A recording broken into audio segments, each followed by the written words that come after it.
Wiggy, wiggy, oh, wiggy, oh, wiggy, oh. Hold up, wiggy, oh, wiggy, oh, Cause that wiggy, bitch oh, go wiggy, puke when I shoot, it's on mute. That bitch go puke when I shoot, it's on mute. Assalamualaikum warahmatullahi wabarakatuh. Halo semuanya, perkenalkan nama saya Suci Ayuning Rahmawati dari Fakultas Keguruan dan Ilmu Pendidikan Program Studi Pendidikan Ekonomi tahun 2023. Di sini saya akan membuat video terkait permasalahan kenaikan harga beras yang terjadi pada saat ini dengan mengaitkan materi permintaan dan penawaran. Nah, untuk tujuannya sendiri, di sini saya berharap video ini dapat memenuhi tugas proyek ulangan tengah semester saya pada mata kuliah Ekonomi Mikro semester 2 ini.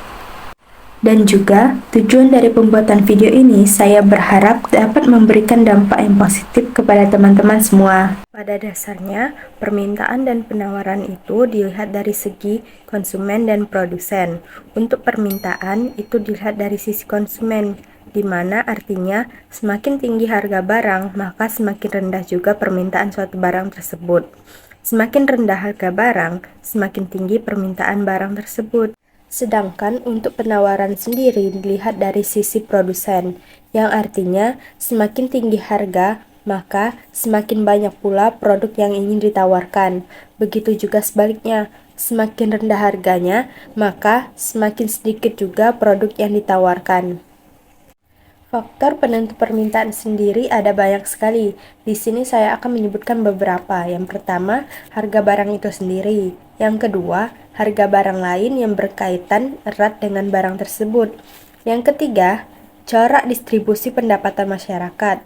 Yang keempat, cita rasa masyarakat.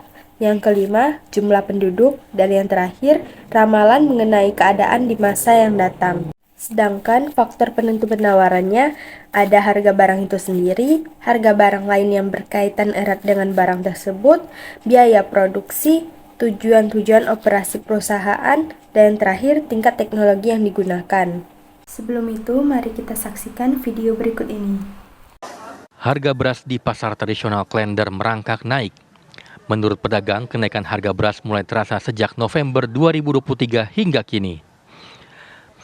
Salah seorang pedagang beras di Pasar Cipinang mengatakan saat ini beras dijual di atas harga eceran tertinggi, yaitu Rp14.000 per kilogram untuk beras premium dan Rp11.000 per kilogram untuk beras medium.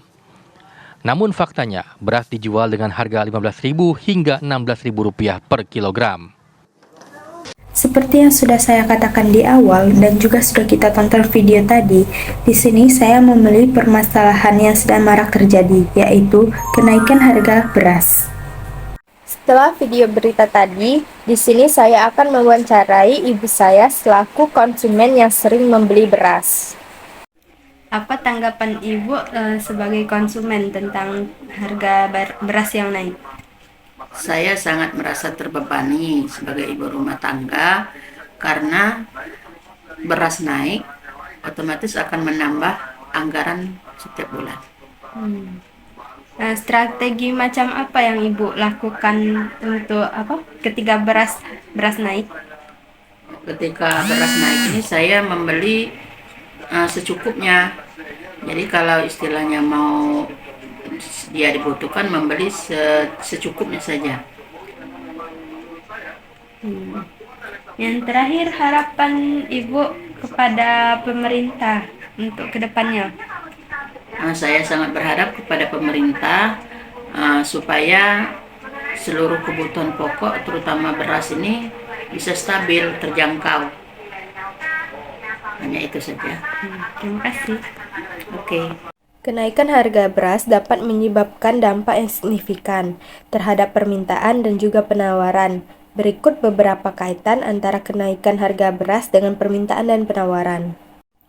Pengaruhnya terhadap permintaan sendiri berdasarkan hukum permintaan, di mana kenaikan harga beras cenderung mengurangi jumlah beras yang diminta oleh konsumen, karena harga yang lebih tinggi membuat konsumen kesulitan untuk membelinya. Karena harganya naik dan permintaannya yang menurun, hal ini bisa disebabkan oleh pengalihan konsumsi ke alternatif yang lebih murah. Contohnya, dari yang tadinya menyetok bulanan, kini membeli sesuai dengan kebutuhan, ataupun dari yang tadinya membeli sesuai kebutuhan, kini beralih ke bahan makanan pokok yang lain yang lebih murah, contohnya ubi.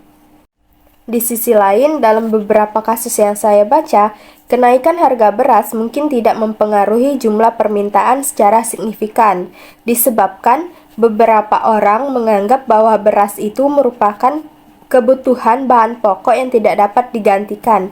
Biasanya hal ini terjadi pada golongan orang-orang dengan ekonomi menengah ke atas maupun hanya dengan orang-orang dengan ekonomi atas. Pengaruhnya terhadap penawaran, kenaikan harga beras bisa menjadi intensif bagi produsen untuk meningkatkan produksi beras. Ketika harga meningkat, produsen mungkin akan mencoba meningkatkan penawarannya untuk memanfaatkan keuntungan yang lebih tinggi yang dapat mereka peroleh dari hasil penjualan beras. Nah, lain halnya jika hal tersebut disebabkan oleh faktor-faktor eksternal berupa bencana alam ataupun perubahan iklim yang mempengaruhi produksi beras seperti gagal panen. Peningkatan penawaran mungkin tidak bisa segera terjadi atau bahkan tidak bisa, sebab mengakibatkan kekurangan pasokan beras yang menyebabkan harga semakin tinggi. Ketika harga beras naik, interaksi antara permintaan dan penawaran akan berpengaruh pada keseimbangan pasar. Jika peningkatan harga disebabkan oleh peningkatan permintaan tanpa peningkatan penawaran yang sesuai, maka harga beras akan cenderung terus menaik. Sebaliknya, jika peningkatan harga disebabkan oleh peningkatan penawaran yang lebih besar daripada permintaan, maka harga bisa stabil atau bahkan turun. Dalam kondisi pasar yang kompleks, banyak faktor yang dapat mempengaruhi respon permintaan dan penawaran terhadap kenaikan harga beras. Nah, solusi yang bagaimana sih untuk dapat mengatasi permasalahan tersebut? Jika teman-teman simak video penjelasan saya tadi, mungkin beberapa dari teman-teman sudah dapat menyimpulkan apa solusi yang dapat kita lakukan. Yang pertama, dari segi konsumen, kita dapat mengurangi pemborosan makanan. Dengan kata lain, memasaklah sesuai dengan kebutuhan agar tidak mubazir. Yang kedua, ada alternatif konsumsi. Artinya, kita dapat beralih ke makanan karbohidrat dengan harga yang lebih terjangkau. Misalnya, dari tadi yang beras ke ubi-ubian maupun roti-rotian. Yang ketiga, penyuluhan dan pendidikan dari pemerintah terkait cara memilih beras yang ekonomis hingga cara memasak yang efisien, sehingga memperhatikan nutrisi dengan mempertimbangkan variasi makanannya. Dan yang keempat, pemerintah dapat memberikan bantuan sosial dan juga subsidi kepada masyarakat. Sedangkan solusi dari segi produsen bisa berupa meningkatkan produksi, seperti perluasan lahan tanam, dan yang kedua bisa melalui kemitraan dan kolaborasi untuk meningkatkan efisiensi produk dan mengakses sumber daya yang lebih besar. Sekian dari saya ucapkan terima kasih, semoga bermanfaat bagi teman-teman semua. Harga beras yang adil, ketersediaan yang layak, hak setiap individu. Saya akhiri dengan wabillahi taufik wa hidayah. Wassalamualaikum warahmatullahi wabarakatuh.